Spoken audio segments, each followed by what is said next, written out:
The smell of warm bread drifted through the embassy hall on the day the sky finally opened above Earth. Grace Whitfield stood near the kitchen window, watching a silver shape descend through the clouds, and she wondered if her grandchildren would remember this day for the rest of their lives.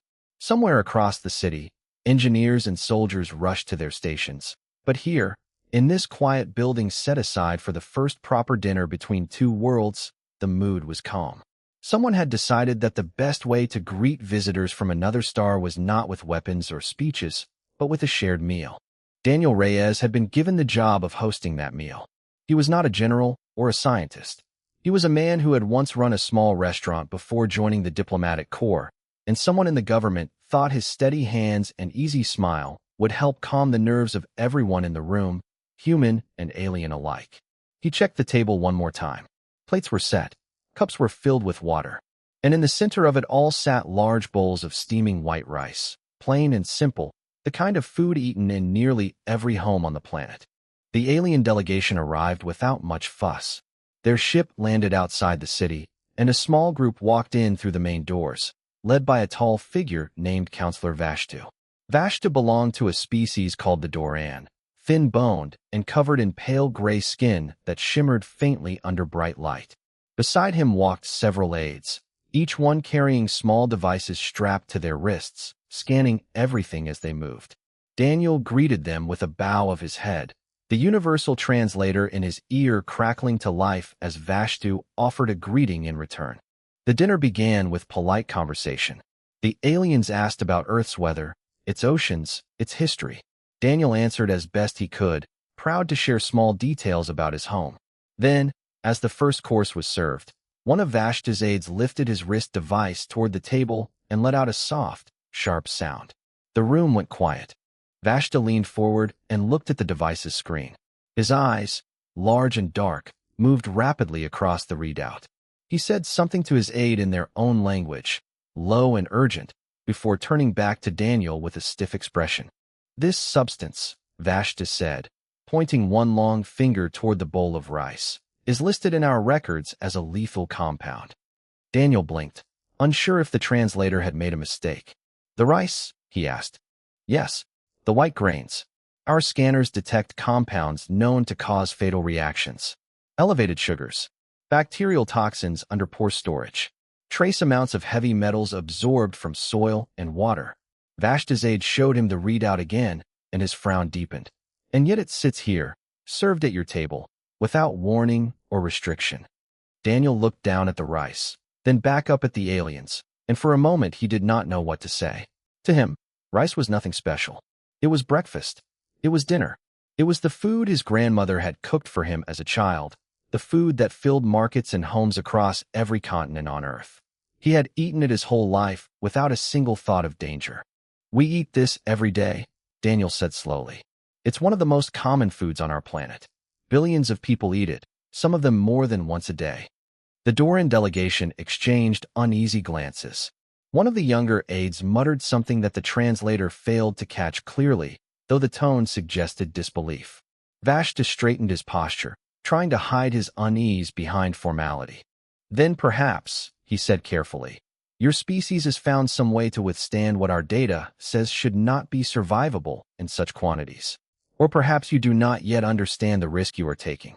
Daniel wanted to laugh, but he held it back, sensing that the moment called for patience rather than humor. He picked up his own spoon, scooped a portion of the rice onto his plate, and ate it in front of them, chewing slowly and swallowing without hesitation. The room stayed silent as every alien eye watched him. "See," he said, "it's just food." But the demonstration did not seem to ease their fear. If anything, it deepened their confusion. Vashtu's aide typed something quickly into his device, sending a report back to their ship in orbit. The rest of the dinner continued with stiff politeness, the aliens picking carefully around the rice, tasting only the meat and vegetables they judged safe by their own instruments. When the meal ended, Vashtu thanked Daniel for his hospitality, but his voice carried a strange weight, as though he had witnessed something far stranger than a simple dinner. As the delegation walked back toward their shuttle, Daniel stood at the door and watched them go, turning the odd conversation over in his mind. He did not yet understand that this small, ordinary bowl of rice had just planted the first seed of a much larger story, one that would travel far beyond Earth, carried by nervous whispers and cautious reports, all the way to the heart of a federation that was about to learn something important about the strange, stubborn, endlessly capable species called humanity. That night, aboard the alien ship hanging silently above the clouds, the debate over rice had only just begun. Orlin Kest had not slept well in 3 days, and the reason was a plant. Not a whole plant, really, just its seed, small and white and boring to look at.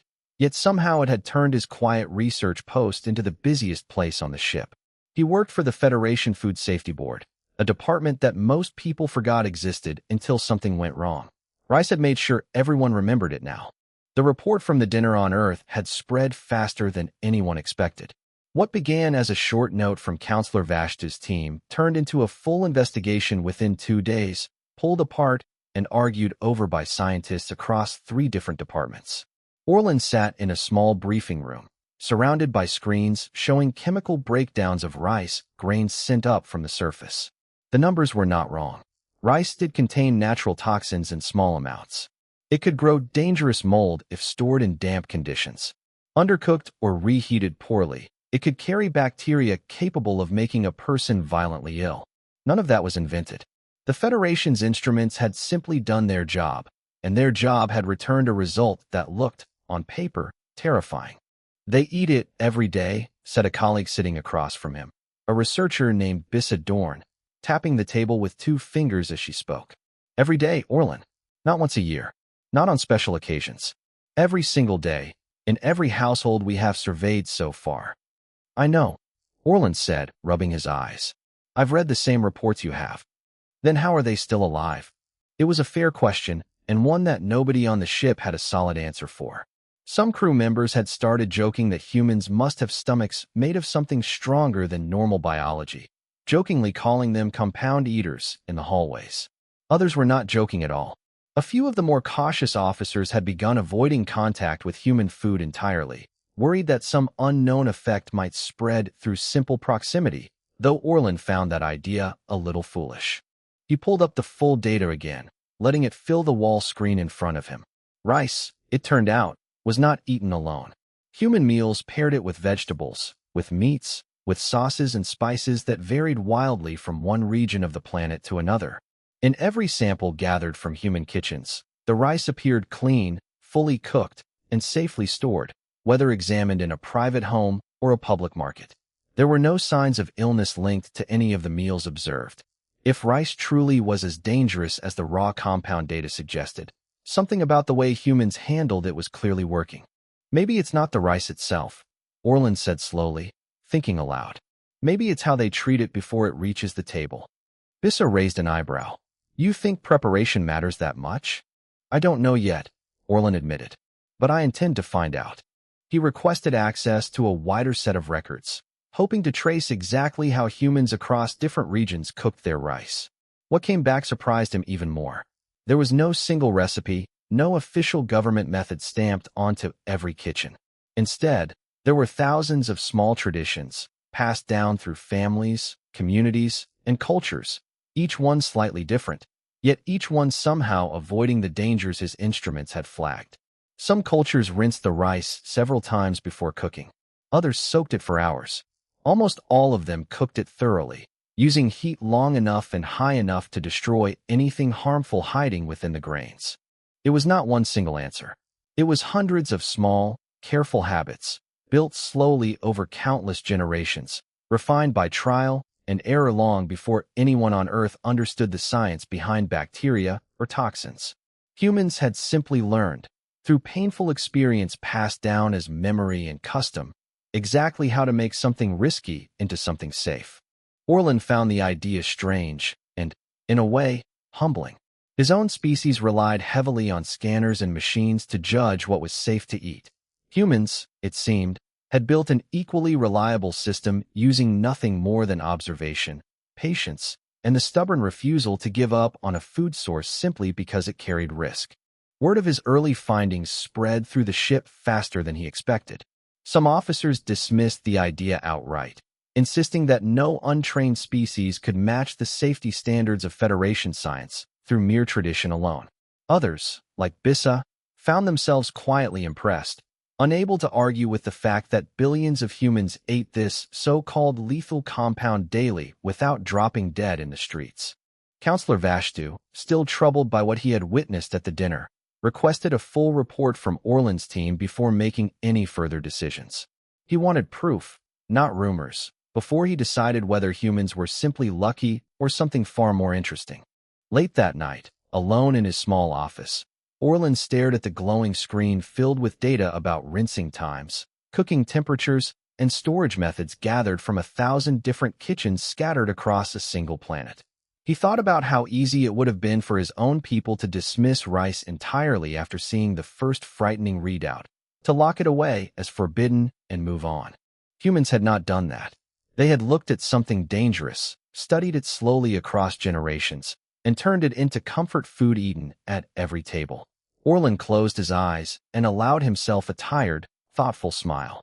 Whatever the full truth turned out to be, one thing already seemed clear. Humanity was not simply lucky. They were patient in a way his own people had never bothered to be, and that patience, more than any biological trick, might be the real secret hiding inside every bowl of rice. The marketplace smelled of spices, fish, and fresh bread, a mixture so foreign to Celebrand that she almost turned back twice before finally stepping past the last stall and into the open square. She was young for a liaison officer, barely finished with her training, and she had been given the assignment to live among humans mostly because no one senior wanted the job. Everyone else on the ship treated the posting like a punishment. Sella treated it like a puzzle she intended to solve. She had read every report Orland Kest's team sent up about rice, every warning, every chemical breakdown, every worried comment scribbled into the margins by nervous scientists.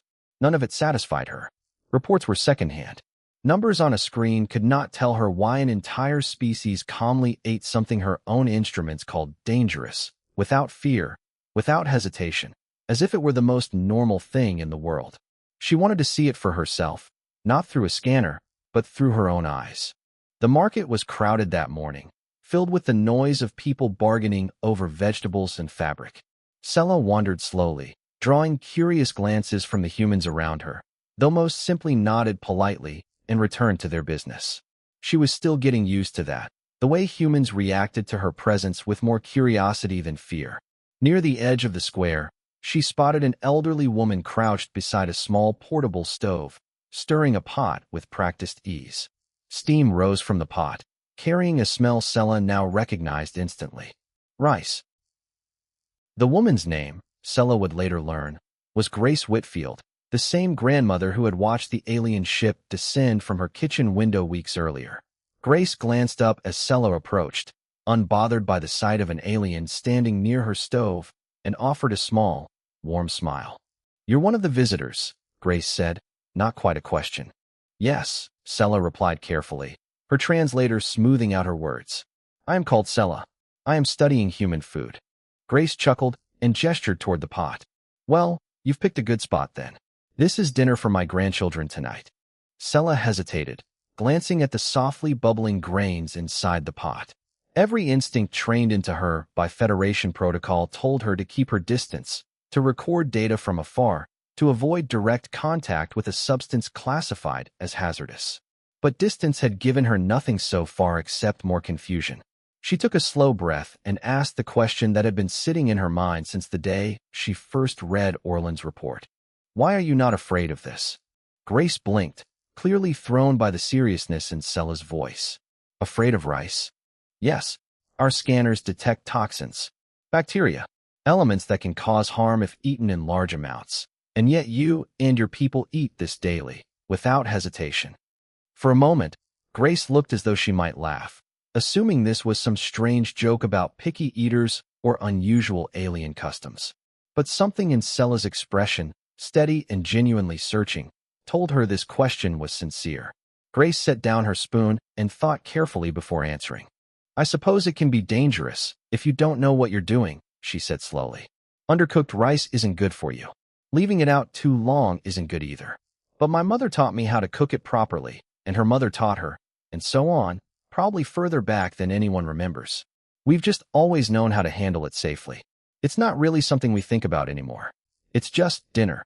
Sella absorbed the answer quietly, turning it over in her mind.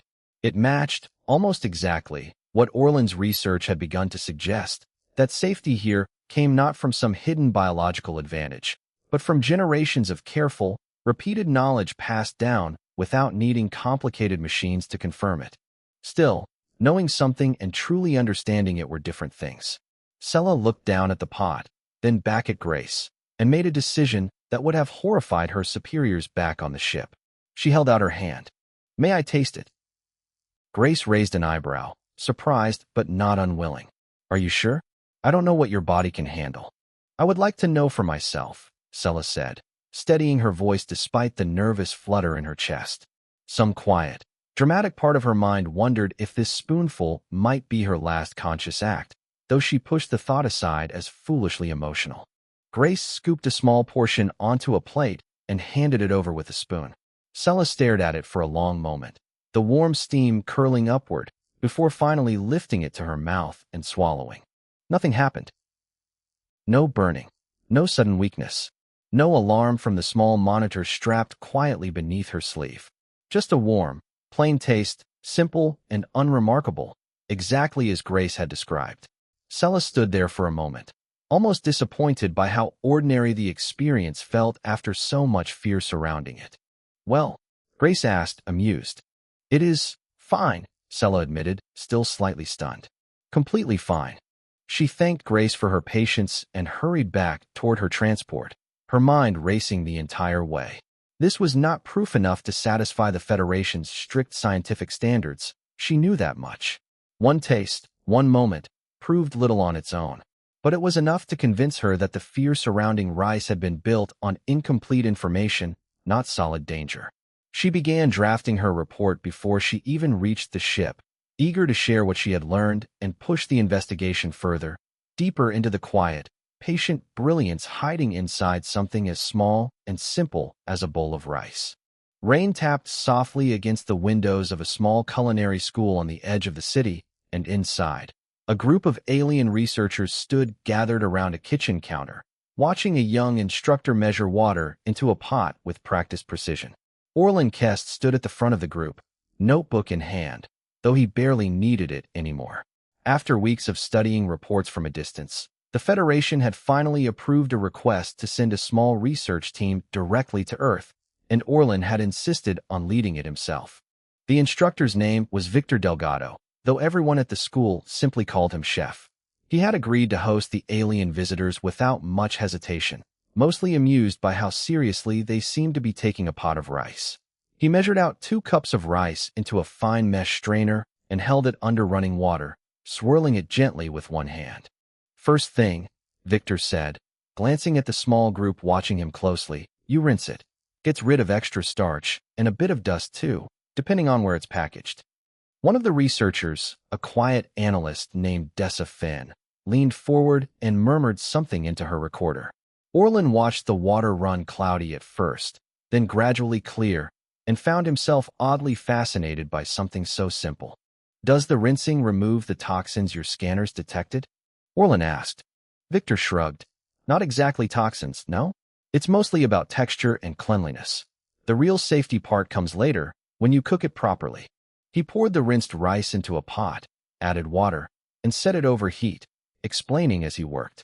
He talked about ratios of water to rice, about bringing it to a boil before lowering the heat, about covering the pot and letting it simmer undisturbed for a set amount of time. He explained why rice needed to be cooked fully, how undercooked grains could carry bacteria capable of causing illness, and how leftover rice needed to be cooled quickly and stored properly, since leaving it out at room temperature for too long allowed dangerous bacteria to multiply. None of this was secret knowledge locked away in some government vault. It was simply understood, taught casually in kitchens and cooking classes across the planet, passed from parent to child, teacher to student, generation after generation, refined slowly through centuries of ordinary experience. "You're telling me," Orland said slowly, watching steam rise from the covered pot, "that every household simply knows this, without central testing?" without instruments to measure it. Victor laughed, not unkindly. I mean, some people mess it up. Food poisoning happens. But most of us learn the basics young, whether from family or school, or just trial and error. It becomes second nature. Dessa lowered her recorder, looking almost troubled by the simplicity of it all.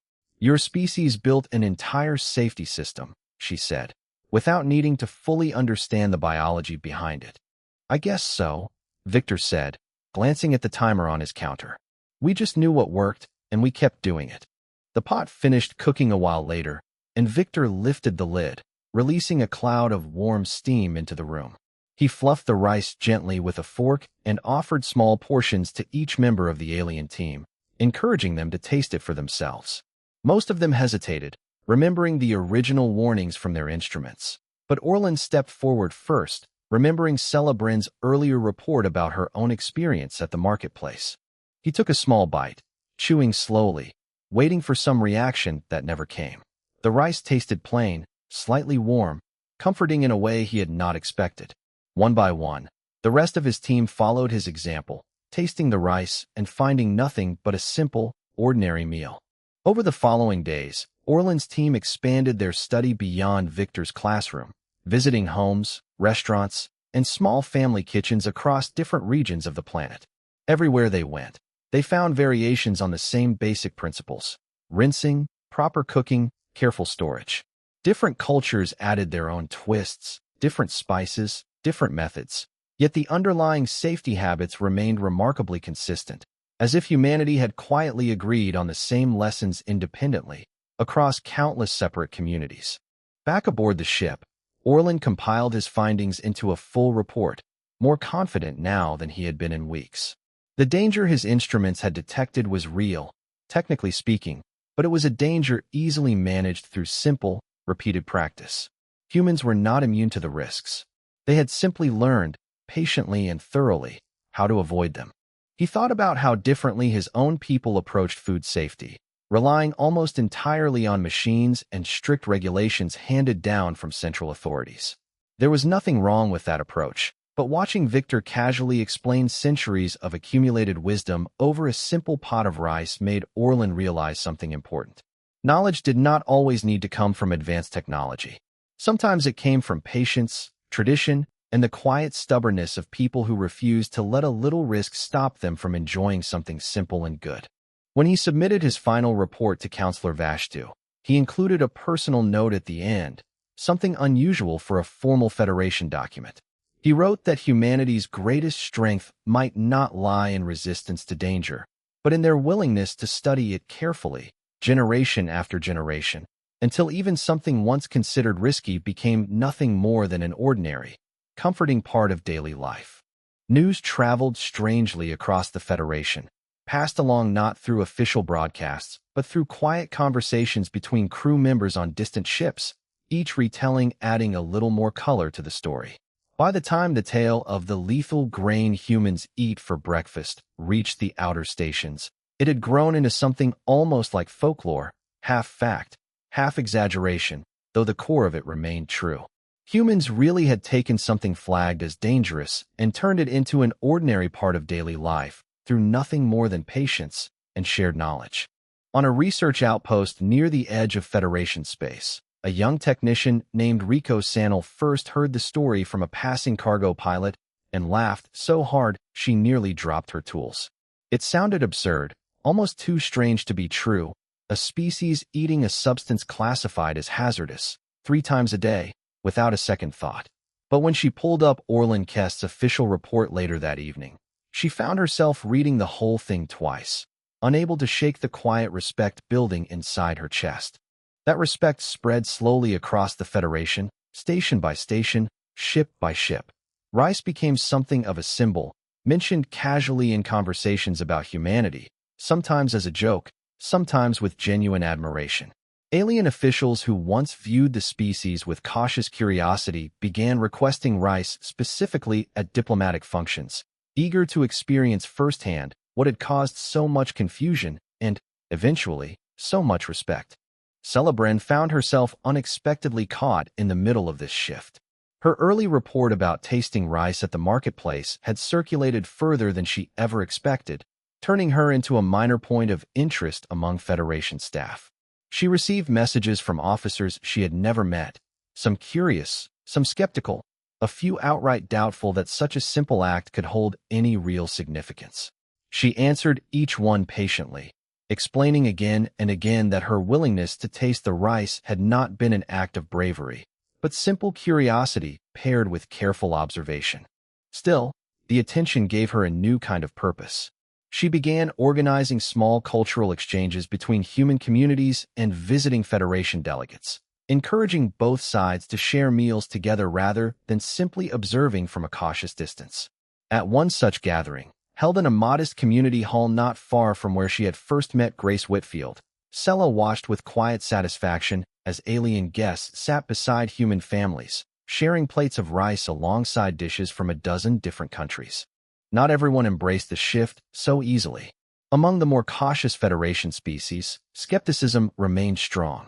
A delegation from a distant world known for its extremely careful approach to food safety refused outright to eat any rice offered to them, no matter how thoroughly it had been prepared or how many reports confirmed its safety. Their representative, an elderly official with a stern expression, explained that hypothetical risk, however small, was reason enough to avoid something entirely.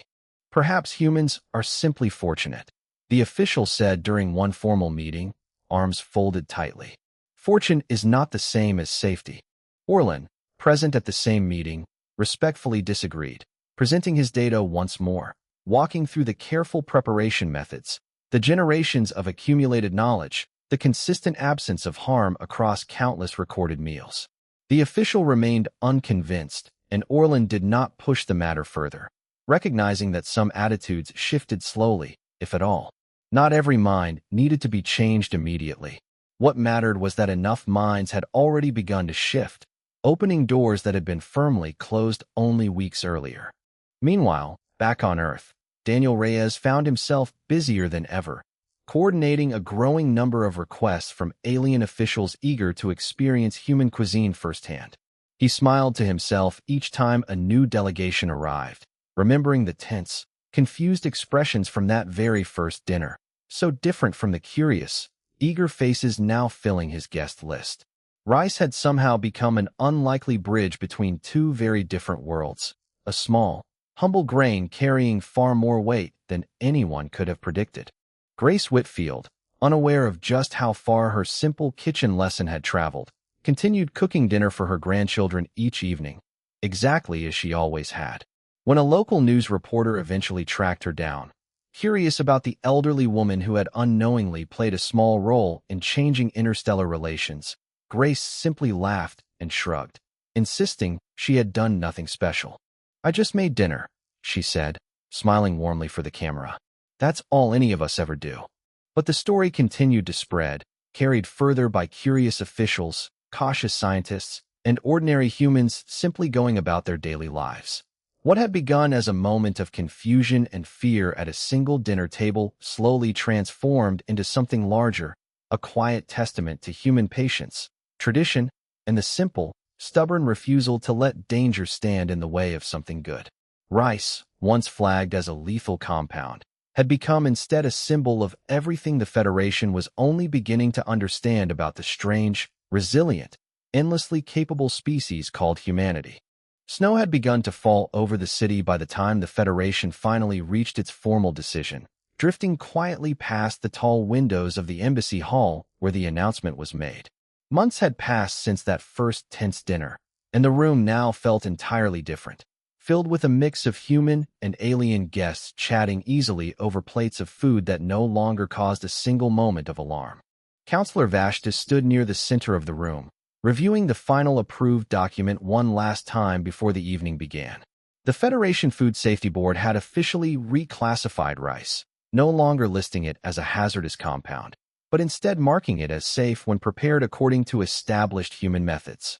Attached to the classification was an unusual addendum, one that Orlin Kest had fought hard to include, praising human food traditions as a valuable model worth studying further, rather than dismissing them as mere luck. Daniel Reyes moved through the crowd, greeting guests with the same easy warmth he had shown at that very first dinner. He noticed several alien delegates helping themselves generously to the large bowls of rice set across the tables, chatting comfortably with human guests seated beside them. It was a small thing, perhaps, but watching it unfold filled him with quiet pride. What had started as confusion and fear had slowly transformed into something far more meaningful, a genuine sense of shared understanding between two very different worlds. Vashtu approached Daniel near the edge of the room, studying the scene with an expression far softer than the stiff caution he had worn during their first meeting. "It seems your rice has caused quite a stir across the Federation," Vashtu said, a faint note of dry humor slipping into his voice. Daniel smiled. "It's just food." "Perhaps," Vashtu replied, watching as a group of young alien officers laughed over a shared plate nearby. "But it revealed something important about your people, something I do not believe our instruments could have measured on their own." Daniel raised an eyebrow, curious. "And what's that?" Vashtu considered his words carefully before answering. "We assumed, at first, that your species simply possessed some hidden resistance, some biological advantage protecting you from danger that would harm the rest of us. It was easier to believe that than to consider the alternative, which is that you are not naturally resistant to danger at all," Vashtu said. "You are simply patient enough and stubborn enough to study a risk carefully across many generations until you understand exactly how to make it safe. That is not luck. That is discipline, passed quietly through your families and communities, long before any of you had instruments capable of confirming what you already knew through experience." Daniel considered the words for a moment, surprised by how deeply they resonated. He thought of his own grandmother, teaching him years ago how to properly rinse and cook rice, never once mentioning bacteria or toxins, simply passing along a habit she had learned from her own mother. It had never occurred to him that such an ordinary lesson carried any real significance, yet here it was, quietly reshaping the way an entire alien civilization understood humanity. Across the room, Celebren stood chatting animatedly with Grace Whitfield, who had been invited as a guest of honor for the evening, much to her own surprised delight. Grace still found the whole situation slightly amusing, unable to fully grasp why a simple pot of rice had caused such a stir among people capable of traveling between stars. Sela, meanwhile, had grown far more comfortable navigating conversations between the two worlds, no longer the nervous young officer who had once hesitantly tasted a spoonful of rice, half expecting it to be her final meal. Orlin Kest arrived a little later than most, having spent the earlier part of the evening finalizing details for a new research initiative. Encouraged by what his team had learned about rice, the Federation had approved further study into other human food traditions, curious to discover what other quiet wisdom might be hiding within humanity's everyday habits. Orlin found the assignment exciting rather than tedious, eager to uncover more stories like the one hidden inside a simple bowl of rice.